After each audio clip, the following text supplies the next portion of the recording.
Fellas, quit being a bitch. This episode is dedicated to you not being a bitchy male and what I just experienced yesterday while taking my kids to see Santa and find out the standards that I hold myself to and my clients to. So Dave Morrow Man standards. Find out more about them in this episode coming right up. Stay tuned. Looking to shed a few of those COVID-19 pounds, looking to get a little bit stronger and improve mental clarity, make sure that you're super dialed in at work and at home. Over the summer, the team here at Dave Morrow PT has been building these programs out. So if you head to davemorrow.net/training programs, you'll find one of my favorite programs called The Beast. This program is designed for the seasoned veteran, the dad, the grinder, making things happen at home, in their community, at work. This is an 8-week program that I built based off of my experience. It really focuses on ensuring that your metabolic health and your testosterone levels are optimized. So if that sounds like a good program, a good fit for you, head to davemorrow.net/training programs. Find The Beast. I guarantee that you are going to lose 10 pounds. And additionally, you're going to start dialing in your life and feeling a whole hell of a lot better by the end of that 8 weeks. So if that sounds like a good deal for you, head to davemorrow.net/training programs and get on The Beast today. Welcome to the Hard to Kill podcast, the go-to podcast for military, LEO, and EMS professionals, sharing ideas and experiences from around the world to make you hard to kill. Here's your host, Dave Morrow.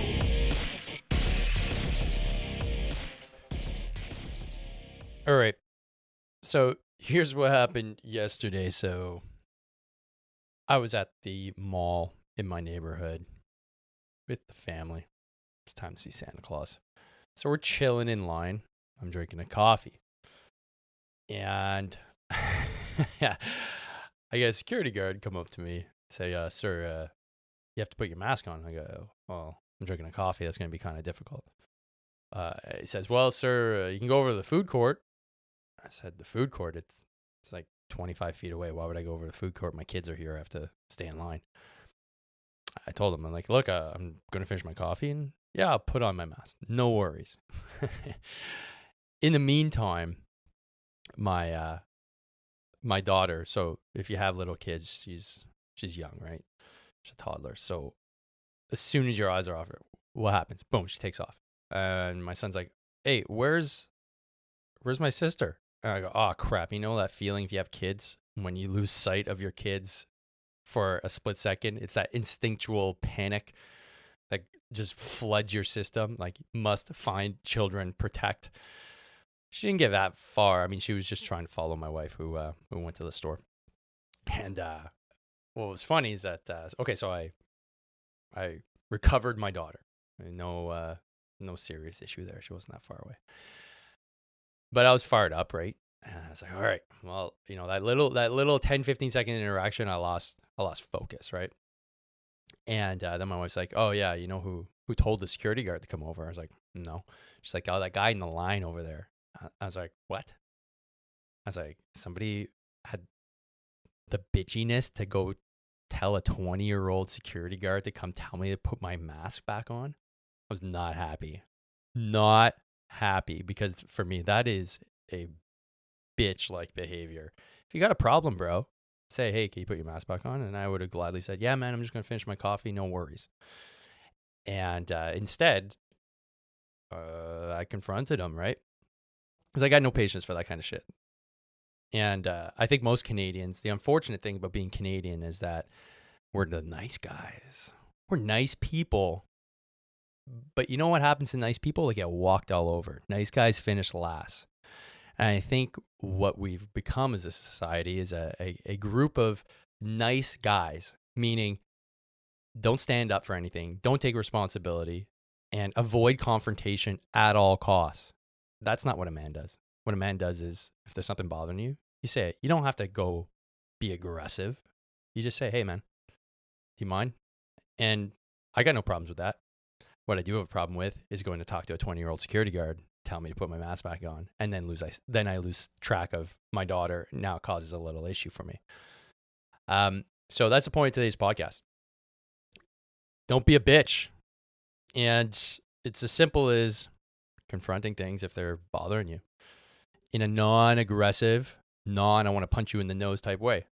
And I think most guys can accept that. And the thing that was very troubling, I guess, to me is that as soon as I didn't approach aggressively, I said, "Hey, man, do you have an issue with me wearing my mask down when I'm drinking a coffee?"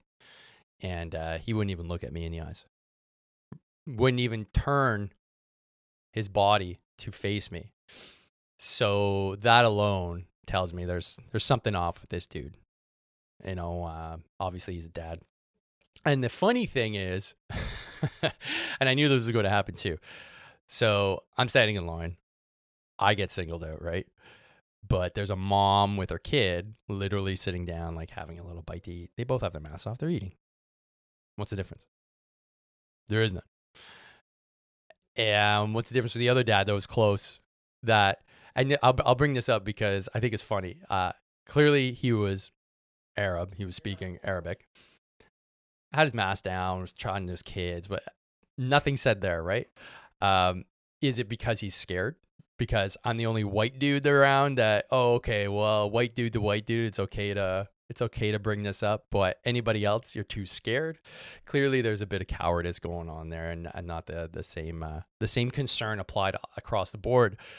I just found that interesting. You know, he didn't want to talk to the Asian mom and Asian kid or the Arab dad, but the white dude with his two white kids. Like, it was like this whole weird kind of interaction that only applied to the two white dudes standing in line. Anyways, interesting observation. But as soon as he got to Santa and it was time to take pictures, guess what he did?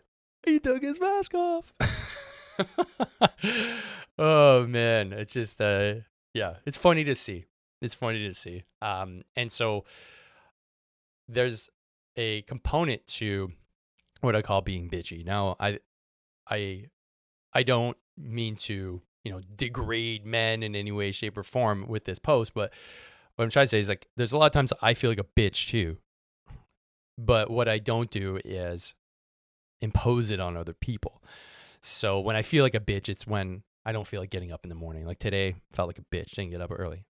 I just didn't feel like it. And Jocko's saying was just pounding my brain, like, get up now. And I was like, man, I feel like such a bitch. And it's true. Like, I start the day off on the wrong foot because I feel like I'm failing. Feel like I'm a bitch as soon as I, let's say, miss my morning routine, which is really important to me. And so therefore, how do I ensure that I don't go down that path? How do you ensure you don't go down that path? Well, one thing is taking responsibility. As soon as you start taking responsibility, guess what? You're no longer in that downward spiral of shit. You're taking ownership. And it's as simple as setting your alarm clock and getting up at that time and doing what you say you're going to do. Now, I want to highlight an article that I did on a podcast, actually. It's from a podcast that I did really early on when I just got started. So it was episode 10 with Johnny Collins. Badass episode, like really, really good episode. And Johnny Collins is a veteran of the British Army, served in Afghanistan, was an engineer. Worked with the Grenadier Guards too, over in the UK. My sister regiment of the Canadian Grenadier Guards. We had a great conversation because his coaching practice was really focused just on men, on getting them out of this downward spiral of shit and essentially getting them out of being bitchy, which means essentially what we're talking about here is low testosterone. Low testosterone is a really, really big problem that is not being addressed at a much higher level. If men do not have high testosterone levels, your whole world starts to collapse because it is our dominant sex hormone. If you do not have high enough levels of testosterone, you cannot pretend to be a healthy man. Now, testosterone gets this whole, I guess you want to call it, vilification wrapped around it that, oh, it's going to cause aggressive barbarians that are going to tear down our society. No, false. Okay. A man that has normal testosterone levels, yes, has an aggressive attitude. Aggression is not a bad thing. Aggression is what motivates very successful men. Men that are good husbands, men that are good business owners, good politicians, whatever. that aggression doesn't mean it is physical aggression. It means it's motivation. It gives you mental clarity. It allows you to be calmer. These are the things that are important virtues for a man to uphold. If you do not have the sex hormone that is responsible for that coursing through your veins, you are not going to be an optimal male. And this is what we talk about. So I'll just summarize what we talked about on the podcast, but I strongly recommend you go back and listen to episode 10. It's one of the most popular podcasts actually that I've produced, and to have it so early on in my podcasting journey was really cool. So you can find it at davemorrow.net under the blog tab actually, and go to Become a Dangerous Man. So it's with Johnny Collins, or find it on your favorite podcast app. It's episode 10, and have a listen. So I gave it a little write-up here. And the opening quote that I use is from Jordan Peterson. Jordan Peterson's a Canadian psychologist, and somebody who I read and voraciously and really like his point of view on a lot of things, but especially when it comes to men and how we need to take a more important role in society and not shirk our responsibilities. So his quote is, "A harmless man is not a good man. A good man is a very dangerous man who has that under voluntary control." That is hands down my favorite quote of all time. That was one of the things that once I found this, and once I found somebody like Jordan Peterson who's actually talking about the things that were going on in my head that I thought I was some kind of deviant for thinking, that, man, I really want to take control. I really want to get after it. I thought that wasn't my role. I thought I had to kind of bitchify myself in order to fit in. And he says, no, absolutely not. Like, you need to be dangerous. You need to have that side of you that you keep under voluntary control. And that's what keeps the balance. That's what keeps the balance. If you get to the point where there's confrontation between you and another male, you know there's that nose punch factor that can come into play. Okay, that's very rare. Very rare. But it's a mutual understanding that both of you can bring aggression and violence to the table. That is how we are designed. That is how we genetically are built. You cross a line and you know there could be the threat of violence. And so therefore, you don't cross a line. Now, going and telling a security guard, well, tell him to put his mask on, that is just a weak thing to do. And we need to be able to call that out when it happens. No longer being nice and making sure that we actually can say, hey, man, like, what's up with that? Like, why would you say that? And I bring this up because this is just a microcosm of what we're seeing at a political level too. Nobody's held responsible for the major fuck-ups that they make or the bitchiness that they impose on us. Case in point, what's going on with COVID, right? What's going on with the Afghan stuff here in Canada? What's going on with the debt and the massive amounts of spending we're doing? Who's being held responsible? There's no clear person who is responsible, and that is troubling. And so on a societal level, it seems like our niceness is now coming to bite us in the ass. So let's get back to testosterone. So for testosterone to be plentiful in your body, it is a cholesterol-based anabolic steroid hormone. Cholesterol-based meaning it is built off a cholesterol backbone. In order to synthesize it, you need to have cholesterol in your bloodstream. The only way to do that is to eat it. You need to consume ample amounts of cholesterol. But cholesterol is bad for you. Negative. There's a much more nuanced approach to cholesterol than just high cholesterol is bad, low cholesterol is good. That is incorrect and incomplete. What you need is to consume things like meat and fat, good fat, things like butter, cheese, steaks. These are the things that have ample amounts of testosterone that can allow you to synthesize testosterone. So right off the bat, if you're not consuming enough of these cholesterol molecules, you will not have ample enough resources to make cholesterol. To make testosterone. Now, if you follow down the chain, if you want to have high testosterone levels, one thing I always told my high school students when I was teaching high school, they're like, "Sir, how do I get jacked?" I'm like, "Go to bed." I'm like, "What?" I'm like, "Go to bed." at a teenage level, you have massive amounts of testosterone and growth hormone coursing through your body at all times. However, if you interrupt your sleep patterns, okay, and I go over this in the article that I wrote, you're going to interrupt the production of testosterone in a major way, and this follows you the rest of your life. 45 to 55% of North Americans are sleep deprived. Right off the bat, you can start increasing your testosterone naturally by just going to bed early and getting up at a reasonable time. You know, if you have interrupted sleep and not serious, good, deep sleep, you are not going to be optimally not going to be producing enough testosterone, because growth hormone is interrupted because that's when you produce the most of it. Luteinizing hormone, follicle stimulating hormone, they all are controlled by hypothalamus. You need to be going to sleep in order to make sure that works. It's a whole hormonal cascade. So that's the first thing you need to do. Okay, get some sleep.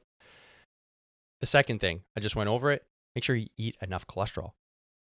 Okay, those two things alone, you'll jack up your testosterone levels without having to do anything. You don't need to even go work out, just do those two things. Additionally, if you have low vitamin D levels, vitamin D is correlated to testosterone levels. If you don't have enough vitamin D, you cannot produce enough testosterone. The mechanism behind it is relatively complicated, but on a large scale, like just vitamin D alone, even if you're not talking about testosterone, is critically important for just overall health. Most North Americans, especially Canadians, 70% of us are vitamin D deficient. You need to bump that up. And in the winter, it's very hard because it's very hard to get sun on your chest and your back because it's freaking cold out here. So you'll likely have to eat something like cod liver oil, mackerel, anything that could potentially have a lot of vitamin D in it. But if you're not doing that, you got to supplement, or get a UV lamp and have it blasting on your face every day, because that is a critical component to making sure that you have optimal testosterone levels and just health in general. And additionally, allow you to survive COVID significantly better. High adiposity. If you're fat, if you have, BMI over 25, so that's a body mass index over 25, you have significantly greater risk of COVID and the serious effects of COVID. If you go up to 30 plus, it's just like, it's 2 times more likely that you're going to die from it. But additionally, if you have a lot of body fat is estrogenic. Sorry, I'm going to screw this word up. Is estrogenic. So what it's going to do is it releases a little bit more estrogen than you would if you just had a normal body fat level, like 15% or lower-ish. Now, 15% or lower, you're like, oh my God, that's really low. Well, not really. It's just we're used to 20, 25, 30% plus in our society. That's what we see. But most men operate really well at 15 or below. You start going below 10%, stuff like that, it gets really, really lean. You have to do something to ensure that it stays that low. But you should be able to operate at around 15 to 12% body fat. That is like a regular standard male body fat level. If you have too much fat on your body, fat leaks a little bit of estrogen. It's its own tissue. And therefore, the more fat you put on, the more estrogen you produce. The more estrogen you produce, the more likely to put on more fat. So you can see it's a positive feedback loop. It's a bad one to be in. You don't want to be in it. So you want to be shedding fat at all costs to ensure that testosterone levels stay high. Next, soul-sucking job, your mindset. If you can't get up in the morning because you're like, I have no purpose. I don't know why I'm here. I don't know why I'm going to these stupid-ass meetings. Nobody listens to me. This isn't going anywhere. I'm just here for the paycheck. That is going to have a very negative effect on your mental state, but it's going to have a negative effect on your testosterone because they are linked. If you have a good mindset, odds are you are going to be in a happier place. Mood affects testosterone. This is wild stuff, but it's true. So if you can actually see yourself going somewhere with what you're doing, you have a purpose, that alone will also increase your aggressiveness, but additionally, you'll have a little bit more testosterone production in order for you to carry on. Testosterone is an awesome hormone for you to push forward. It's what drives the human species forward. It's what drives you to go hunt. It's what drives you to find food. It's what drives you to find a mate. It's what drives everything. So finding that drive is critical. Okay. this is what happened to me. I had to find my drive. I lost my identity with the military. I tried to find it again with other jobs. It didn't work. Now I know what I'm doing now. I love what I'm doing now. And this is a product of it. You listening to me right now. Muscle mass. I mean, muscle mass, that should be obvious. Decrease adiposity, so decrease your total body fat, increase your muscle mass. If you can increase your muscle mass, you're going to naturally have more testosterone because it takes more for you to maintain it. So if you are in the capacity of creating the habit to create muscle, odds are you're going to be healthier. Odds are you're going to be stronger. Odds are your longevity is going to be longer. And so the compounding factors of that are higher levels of testosterone. Okay, so what are my baseline standards? So what do I hold myself to and what do I hold clients to? It's pretty straightforward. These are what I call, I guess, the baseline man standards. And these should apply all the way through your life. Not, from 25 to 35 or 25 to 45. No. Men should, and you should, take the position that I want to thrive till the day I die. If you look at the statues of our ancient philosophers, Socrates, let's say case in point, he was jacked up until the day he died, okay, with his, the famous painting with him, putting his finger up in the air and saying, like, I'm going to, commit suicide rather than be condemned by my peers. Jacked, okay. They didn't paint them flabby because they weren't. And the reason for that is because they took their health seriously. Anima sano, corpore sano, okay, sound mind and sound body. You need to be fit. You need to be fit throughout your entire life. You've probably seen really fit dudes in their 70s on Instagram. They're jacked. That should be the norm and not the exception. And so therefore, taking a look at your health on a long-term time frame, how do you maintain or how do you even get there? Well, my standards are pretty simple. And there's a few studies to back this up. One of them is to be able to do 40 consecutive push-ups. That has been shown to be one of the greatest markers of longevity. They did a study in the States with firefighters. Those that could do 40 consecutive push-ups had lower risk of everything. And the main one is coronary heart disease. Like, coronary heart disease is the leading killer of men. And therefore, if you can reduce that, all-cause mortality goes way down. So what I would say is a complete, baseline at a bare minimum, let's even half that. Let's say 20 push-ups. If you can do 20 push-ups, you're on the right path. What you should be at is 40. Okay? 40 push-ups. Next, 3 pull-ups. Up until the day you die. No excuse. You should be able to do 3 pull-ups. That implies that you can pull yourself over a wall. You can pull yourself over a fence in the time of danger. That means you have the upper body strength required of a man to get yourself or your family out of danger. Work on it. Get a chin-up bar at home. It's the simplest and most inexpensive piece of gym equipment you could possibly have. That and a kettlebell. Get them. Okay? Don't make any excuses. You don't have to go to the gym to do pull-ups. You can use a beam. You can do anything you want. Grab a door frame. Doesn't matter, but make it happen. And being able to run a mile. You don't need to run marathons. You don't need to run 10Ks, even 5Ks. A mile is 1.6 kilometers. You need to be able to run that in under 10 minutes up until the day you die. Yes, it might get harder, obviously, as you get older, but keep the standard. Now, that's not a very fast pace, but it's fast enough. If you use the baseline of, a 4-minute mile, which is incredibly fast, and that's what Olympic runners, that's their baseline to basically get into the Olympics, which was impossible or said to be impossible up until the 1940s. 10 minutes is a doable feat. Okay, so keep that in mind. 10 minutes, if you need to run to save a family member, yourself, running a mile is about as far as you'll ever have to go to, let's say, get to a police station or get to some kind of help somewhere. And that's typically at a relatively all-out effort. 1.6 clicks, you can really haul ass in 1.6 clicks. So if you can't get there yet, start working on it. And then lastly, a strength component. Deadlift 225 pounds. That's something I hold myself to. Even if I haven't been training, can I still do a deadlift at 225 pounds? If you've never deadlifted before, obviously get your form down. Then start working on the weight. you'll notice it'll go up really fast. You're using a massive muscle group, which is your posterior chain, your hamstrings, your glutes, to bring that weight up. And if you're not deadlifting, man, get into your programming. Like, start working on it. You can start with single leg deadlifts with a kettlebell or a dumbbell. Start working on the hinge. Like, these are really important movements that you need to master, because if you know how to deadlift, you're never going to throw your back out by lifting a bag off the ground. You're never going to throw your back out by picking your kids up. You're going to know how to brace. You're going to know how to engage your back posterior cord, and boom, you're going to lift those things with no problems whatsoever. Okay. So to recap, minimum 20 push-ups, minimum 3 pull-ups, run a mile in under 10 minutes, and deadlift 225 pounds. Those are my standards I hold myself to and my clients, and standards you should hold yourself to as well for the rest of your life. Now, if you're not there yet, hey, I got a great start for you. So at the start of this podcast, you probably heard me talk about the Beast program. That's the program that I built around myself, to be honest. And, I'm 40 now. This program is built to improve testosterone.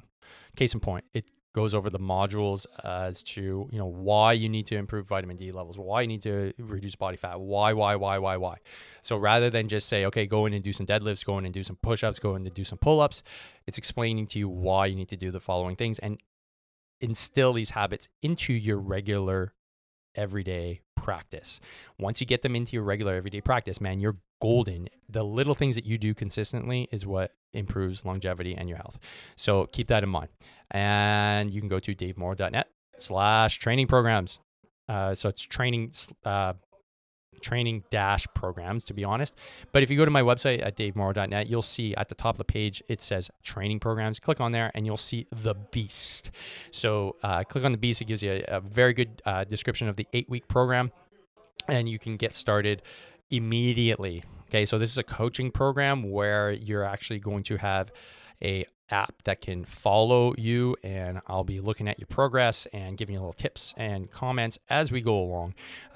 It is not a one-on-one program, so we can have a bunch of people in there, and the more people that join, the better, because it creates an even better community around getting fit and healthy. So that's an 8-week program. If you head to davemorrow.net and go to the training programs tab, you'll see it there. Now, lastly, the Nimble Warrior book is a good start if you're experiencing some chronic pain and want to start just moving better. Before you even start deciding to lift or do anything of that nature, you most likely want to get yourself moving a little bit better and sorting out that back pain, that hip pain, that knee pain, whatever you might have. So my book, I wrote literally based on how I got myself out of the pain cave, because my back and my knee were just not doing well. So I just applied some basic principles of self-myofascial release and made a book about it. And it's an easy to follow book. It's under 100 pages, but it's a guide. So it's your start to moving better and increasing performance. And you can find it at thenimble.warriorbook.com. So thenimble.warriorbook.com. And I'm selling it for just the cost of shipping and handling. So if you go, you fill in your information, you can get your copy of your book real soon. And I'll even put a little special personalized signature on it for you. And I'll be donating $1 to the Warrior Ventures Canada charity, which does some awesome work with Canadian Armed Forces veterans and RCMP members, and takes them out on really cool excursions across Canada to help those that are suffering from things like PTSD and finding their identity after service, and does it in a really cool environment. And I'm really keen on going myself, but I've had the guys on from Warrior Ventures Canada on the podcast, so you can check out that episode as well, because they're doing awesome things for the community. So I'll be donating $1 for every sale to them to keep their endeavor going into the long term. So there's additionally, this is something I just released as well, a Nimble Warrior video course that goes along with the book. Now, if you go to my site, thenimble.warriorbook.com, you'll have the opportunity to buy it there as well.